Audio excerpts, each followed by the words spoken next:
Hello అందరికీ back to part 3 shopping. Fabric shopping అయిపోయాక కొన్ని ఫ్యాన్సీ ఐటమ్స్ తీసుకుందాము అని లేడీస్ ఎంపోరియంకి వెళ్ళాము.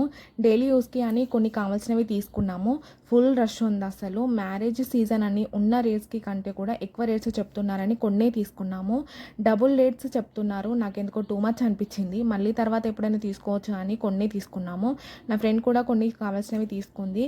తర్వాత సూపర్ మార్కెట్కి వెళ్ళాము. అదేంటో కానీ బిస్కెట్స్, డైరీ మిల్క్, చాక్లెట్స్ చూస్తే నాకు క్రేవింగ్స్ వస్తాయి. అంత ఇష్టం. మరి నాకు తీసుకోవాలో అర్థం కాక నా ఫ్రెండ్ని అడుగుతున్నా ఏ ఫ్లేవర్ బాగుంటుంది అని. రెండు తీసుకో అక్క అని చెప్తుంది తను. నెక్స్ట్ డార్క్ ఫ్యాంటసీ తనకి ఇష్టమని తీసుకున్నా. తర్వాత చున్నీస్ కావాలని వేరే షాప్కి వెళ్ళాము. కొత్తగా షాప్ పెట్టారని చూడడానికి వెళ్తే నాకు ఈ చున్నీ నచ్చి తీసుకున్నా. కిడ్స్ వేర్ కూడా చాలా బాగున్నాయి. ఎవరికైనా కావాలి అంటే ఇక్కడికి వచ్చి షాప్ చేయండి. పార్ట్ 1లో అడ్రస్ చెప్పాను. ఆ వీడియో చూస్తే మీకు తెలుస్తుంది. షాపింగ్ సిరీస్ అయితే ఇక్కడితో అయిపోయింది. మీకు ఎలా అనిపించిందో కామెంట్ చేయండి. Do subscribe my channel.